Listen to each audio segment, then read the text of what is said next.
అదే RTV app వార్తల్ని క్షణాల్లో చదివే అవకాశం ఉంటుంది. ఒక న్యూస్ పేపర్, ఒక టెలివిజన్ ఛానల్ మీ చేతుల్లో ఎప్పుడూ ఉంటాయి.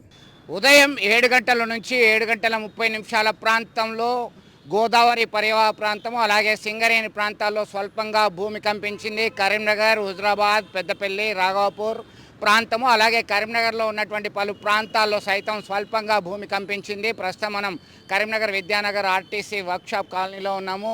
ఇక్కడ ఉన్నటువంటి స్థానికులు కొద్దిగా దాన్ని గమనించారు. మనతో మాట్లాడడానికి విజిలెన్స్ అధికారులు ఉన్నారు. చెప్పండి, ఎట్లా అబ్జర్వ్ చేశారు, ఏం జరిగింది అసలు? నాకు పాస్పోర్ట్ అపాయింట్మెంట్ ఉన్నది. కొంచెం నేను డాక్యుమెంట్స్ సరి చేసుకుంటూ చైర్లో కూర్చున్నాను. 7:45 టైంలో ఓన్లీ 1 మినిట్ ఎక్కువ కూడా రాలేదు. అది గ్లాసెస్ వైబ్రేషన్, ఒకటి టేబుల్ మీద స్టీల్ బాటిల్స్ ఉన్నాయి కదా, అవి వైబ్రేషన్తో నేను వెంటనే అబ్జర్వేషన్ చేశాను. సంథింగ్ ఇదేదో ల్యాండ్ ఉన్నది, కానీ ఎక్కువసేపు ఉండలేకపోయింది. అది 1 మినిట్ 2 మినిట్స్ లోపలే క్లోజ్ అయింది. అది షేక్ అయినాయి, మొత్తం షేక్ అయినాయి. ఆ సౌండే నాకు అబ్జర్వేషన్ చేస్తాను నేను. షేక్ అని మన మనసులు కదా ఊపినట్టుగా అనుకున్నాను, కానీ నేను ఎవరు చెప్పలేదు ఈ విషయం. ఇది అది ఇంట్లో ఫ్యామిలీ వాళ్ళు ఉన్నారు, పూజలో కూర్చున్నారు. ఇక అక్కడికే క్లోజ్ చేసుకున్నాను. ఇక అనుకున్నాను, కానీ కొంచెం చిన్నగానే వచ్చేసింది, పెద్దగా అయితే కాల ఒక సెకండ్స్లోనే.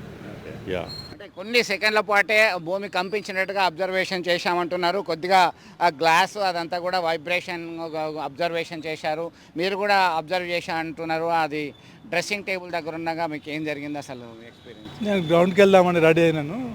టీ తాగుతుండే, పక్కన కబోర్డ్ గ్లాసులు వైబ్రేషన్ అవుతుండే. ఇది ఏందని గమనించారు మా మిసెస్. భూకంపంలాగా అనిపిస్తుంది అని అంది. కొన్ని సెకండ్ల పాటు ఎక్స్పీరియన్స్ వచ్చేసింది ఆల్రెడీ, వణుకుతుంది, షేక్ అవుతుంది అని చెప్పి. మొత్తం మీద స్థానికులైతే కొన్ని ప్రాంతాల్లో బయటకు వచ్చారు. ఇళ్ల నుంచి బయటకు వచ్చి ఆ భయభ్రాంతులకు గురవుతున్నటువంటి పరిస్థితి అయితే గమనించవచ్చు. కేవలం స్వల్పంగా భూమి కంపించింది, కొన్ని సెకండ్ల మాత్రమే అబ్జర్వేషన్ చేసే లోపలనే దాని యొక్క డెన్సిటీ అయిపోయింది. ఇప్పటికే సెస్మాలజీకి సంబంధించినటువంటి ఎంత మేరకి రిక్టర్ స్కేల్ మీద నమోదైంది. పర్టికులర్గా ములుగు ప్రాంతము, గోదావరి పరివాహ ప్రాంతము, సింగరేణి బొగ్గు గనులు అలాగే కరీంనగర్ పరివాహ ప్రాంతంలో ఉన్నటువంటి స్థానికంగా సైతం దీన్ని గమనించడం జరిగింది. మొత్తం మీద భూకంపం రావడంతో ఒక్కసారిగా ఎలాంటి ప్రమాదం జరగనప్పటికీ కొద్దిగా ఆందోళనకి గురి కావడం సహజమే. ఎందుకంటే 1993 ప్రాంతంలో లాతూర్ భూకంపం కావచ్చు, ఆ తర్వాత గుజరాత్ ప్రాంతంలో భుజ్ భూకంపం కావచ్చు, అనేక ప్రాంతాల్లో భూకంపాల వల్ల తీవ్రమైనటువంటి ఆస్తి నష్టం, ప్రాణ నష్టం, ఇతర ప్రాంతాల్లో జరిగినటువంటి సంఘటనలు అయితే గుర్తు చేసుకుంటున్నటువంటి పరిస్థితిని మనం గమనించవచ్చు. మొత్తం మీద ఇప్పటి వరకు అందిన సమాచారం మేరకి ఎలాంటి నష్టం వాటిల్లలేదు. దీంతో కేవలం స్వల్ప సెకండ్ల పాటు మాత్రమే భూకంపం కదిలి వచ్చినట్టుగా అబ్జర్వ్ చేసినటువంటి పరిస్థితిని వాళ్ళ మాటల్లోనే మనం విన్నాం. మొత్తం మీద దీనిపైన సైంటిస్టులు అబ్జర్వేషన్లో ఉన్నాము అని చెప్పి సమాచారం అందిస్తున్నారు.